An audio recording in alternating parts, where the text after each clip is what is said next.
Bienvenidos a este viaje a través del tiempo. En este video, veremos quién es Meyer Lansky. Acompáñanos en este recorrido y descubre los misterios y maravillas de esta era histórica. Pero antes, no olvides suscribirte, es gratis.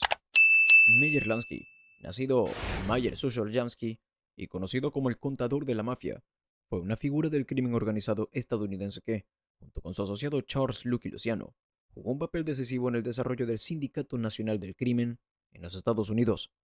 Miembro de la mafia judía, Lansky desarrolló un imperio del juego que se extendió por todo el mundo. Mayer Sosholiansky, nacido el 4 de julio de 1902 en Grodno, Imperio Ruso, ahora Bielorrusia, en una familia judía polaca que experimentó antisemitismo y pogromos por parte de las autoridades imperiales. Cuando se le preguntaba sobre su país natal, Lansky siempre respondía Polonia. En 1911, Lansky emigró a los Estados Unidos a través del puerto de Odessa con su madre y hermano Jacob para unirse con su padre, que había inmigrado en 1909 y estaba viviendo en el Lower East Side en Manhattan, Nueva York. Lansky conoció a Benjamin Bugsy Siegel cuando eran niños. Se convirtieron en amigos para toda la vida, así como en socios en el negocio del contrabando, y juntos dirigieron Bugs and Meyer Mob, con su reputación como una de las bandas más violentas de la prohibición. Meyer Lansky también era amigo cercano de Charles Lucky Luciano. Los dos se conocieron de adolescentes cuando Luciano intentó extorsionar a Lansky para pedirle dinero a cambio de protección en el camino a casa desde la escuela. Luciano respetó la negativa y las respuestas desafiantes del niño más joven a sus amenazas, y a partir de entonces, los dos formaron una asociación duradera. Luciano, que pertenecía al grupo de los nuevos mafiosos que querían un cambio radical en el orden establecido, creía que mientras hubiera dinero que ganar, no importaba a qué cultura pertenecía tu socio, deseaba trabajar no solo con italianos, sino también con gángsteres judíos e irlandeses. Posteriormente, se asociaron con el veterano gángster Arnold el Cerebro Rothstein, hasta que fue asesinado en 1928. Luciano tuvo la visión de formar un sindicato del crimen nacional, en el que las bandas italianas, judías e irlandesas pudieran aunar sus recursos y convertir el crimen organizado en un negocio lucrativo para todos. Una organización que fundó después de una conferencia en Atlantic City organizada por él mismo, Meyer Lansky, Johnny Torrio y Frank Costello en mayo de 1929. Lansky se casó ese mismo año con Anna Citron, de quien se divorciaría en 1946 y con quien tuvo dos hijos, Bernard y Paul, y una hija, Sandra. Cuando en 1931 Luciano decidió acabar con Maranzano, organizó un grupo de sicarios formado por cuatro gángsteres judíos, desconocidos para la gente de Maranzano. Los había conseguido con la ayuda de Lansky y Siegel. En 1932, Lansky transfirió dinero de actividades ilegales en Nueva Orleans a cuentas extraterritoriales suizas. La ley suiza de secreto de 1934 sancionaba el blanqueo de dinero por parte de bancos cuyos funcionarios sabían muy bien que trabajaban para delincuentes. En 1936, Meyer Lansky había establecido operaciones de juego en Florida y Cuba. Estas operaciones de juego tuvieron éxito ya que se basaron en dos innovaciones. Primero, Lansky y sus contactos tenían la experiencia técnica para administrarlos de manera efectiva, basándose en el conocimiento de Lansky sobre las probabilidades matemáticas de los juegos de apuestas más populares. En segundo lugar, se utilizaron conexiones con la mafia, así como sobornos a las fuerzas del orden, para garantizar la seguridad física y jurídica de sus establecimientos frente a otras figuras criminales y fuerzas del orden. Además, existía una absoluta regla de integridad en los juegos y apuestas que se hacían dentro de sus establecimientos.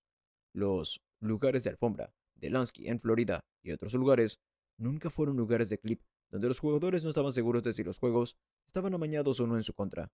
Lansky se aseguró de que el personal que administraba los juegos fueran hombres de gran integridad.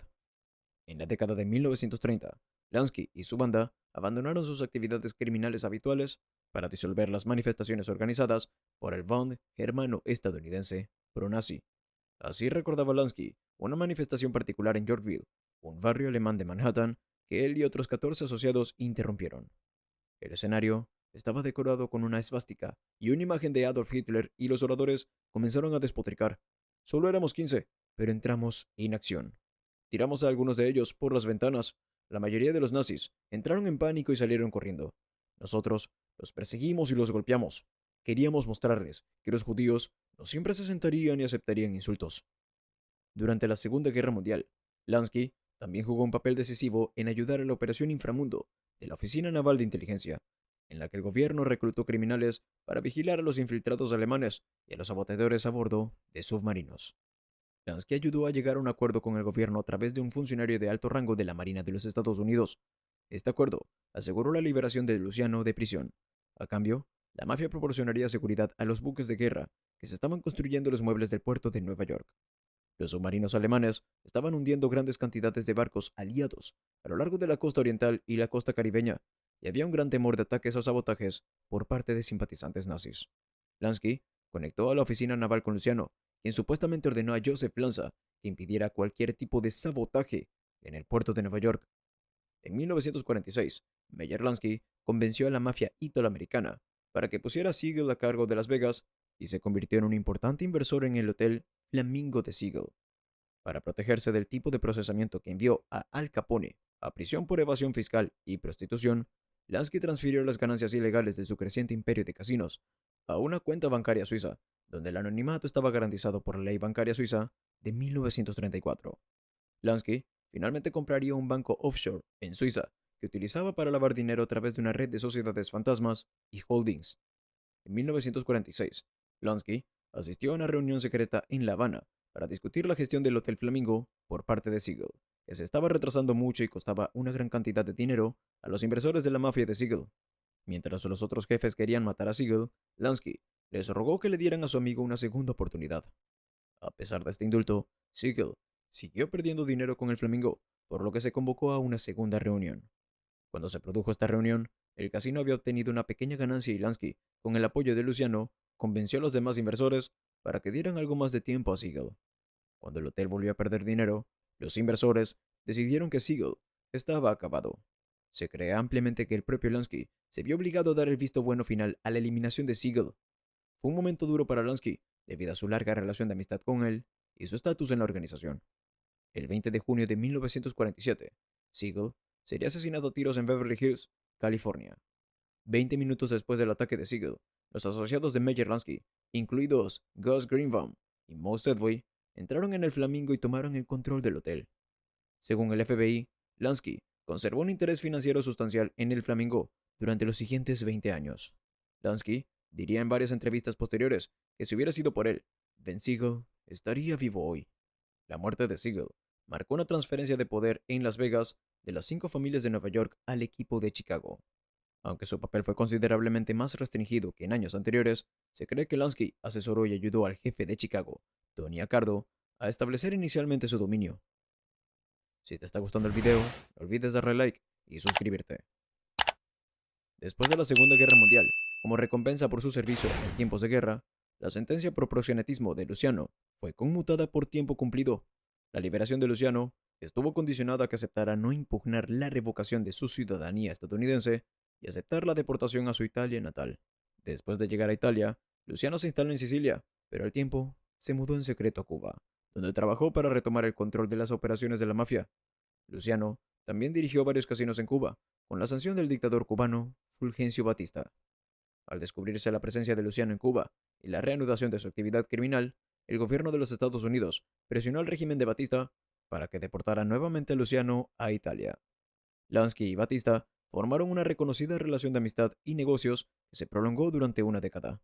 Durante una estancia en el Hotel Waldorf Astoria de Nueva York a finales de los años 1940, se acordó de común acuerdo que, a cambio de sobornos, Batista ofrecería a Lansky y la mafia el control de los casinos e hipódromos del país.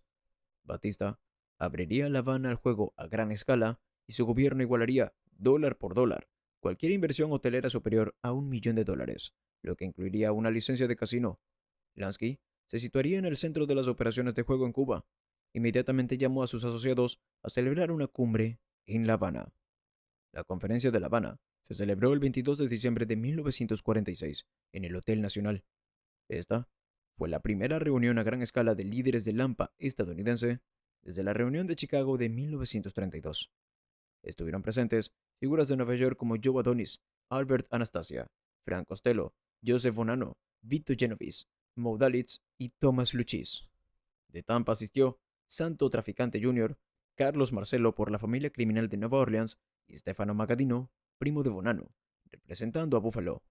De Chicago vinieron Accardo y los hermanos Fischetti, Trigger Happy Charlie y Rocco Fischetti, y en representación de los intereses judíos estaban Lansky, Dalitz y el dandy Phil Castell de Florida. El primero en llegar fue Luciano, quien viajó en secreto a La Habana con un pasaporte falso. Meyer Lansky compartió con los asistentes su visión de una nueva Habana, rentable para quienes estén dispuestos a invertir la suma justa de dinero. Según Luciano, Lansky fue el único asistente que contó los acontecimientos en detalle, por lo que fue designado como cabecilla de la mafia para gobernar desde Cuba, hasta el momento en que pudiera encontrar una manera legítima de regresar a los Estados Unidos. El entretenimiento en la conferencia estuvo a cargo de, entre otros, Frank Sinatra, que también había volado a Cuba con sus amigos, los hermanos Fischetti. En 1948, Lansky se casaría con Thelma Schwartz, su segunda esposa. En 1952, Lansky ofreció al entonces presidente de Cuba, Carlos Prío Socarrás, un soborno de $250,000 para que dimitiera y Batista pudiera regresar al poder. Una vez que Batista retomó el control del gobierno mediante un golpe militar, en marzo de 1952, rápidamente volvió a poner en marcha el juego y le ofreció a Lansky un salario anual de $25,000 estadounidenses para desempeñarse como ministro de juego no oficial. En 1955, había cambiado una vez más las leyes del juego, otorgando una licencia de juego a cualquiera que invirtiera $1,000,000 en un hotel o $200,000 en un nuevo club nocturno. A diferencia del procedimiento para adquirir licencias de juego en Las Vegas, esta nueva disposición eximía a los capitalistas de riesgo de la verificación de antecedentes. Siempre que hicieran la inversión requerida, se les proporcionaba fondos públicos de contrapartida para la construcción, una exención de impuestos durante 10 años y la importación libre de impuestos de equipos y muebles. El gobierno, a cambio, recibiría $250,000 por la licencia, más un porcentaje de las ganancias de cada casino. Las 10,000 máquinas tragamonedas de Cuba, incluso las que repartían pequeños premios para los niños en las ferias del país, serían propiedad del cuñado de Batista, Roberto Fernández y Miranda, hermano de su esposa Marta Fernández Miranda de Batista. Fernández Miranda, entonces general del ejército cubano y director deportivo del gobierno, también recibió la recaudación de los parquímetros en La Habana como un bono adicional. Se eximieron los derechos de importación sobre los materiales para la construcción de hoteles y los contratistas cubanos, con derecho a participar, obtuvieron ganancias inesperadas importando mucho más de lo necesario y vendiendo el excedente a otros para obtener considerables ganancias. Se rumoreaba que además de los $250,000 estadounidenses para obtener una licencia, a veces se pedía más por debajo de la mesa. Multitud de políticos corruptos solicitaron y recibieron pagos periódicos. Meyer Lansky se dedicó a reformar el cabaret Montmartre, al que pronto convirtió en el lugar de moda en La Habana. Además, también instaló un casino en el Hotel Nacional, contando con el apoyo de Batista.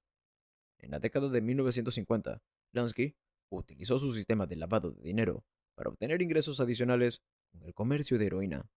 La Revolución Cubana de 1959 y el ascenso de Fidel Castro cambiarían el clima para las inversiones de la mafia en Cuba.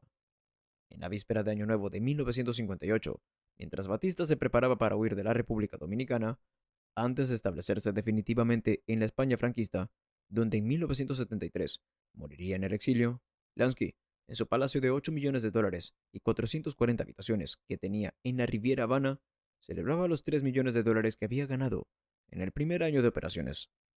Muchos de los casinos, incluidos varios de Lansky, fueron saqueados y destruidos esa noche.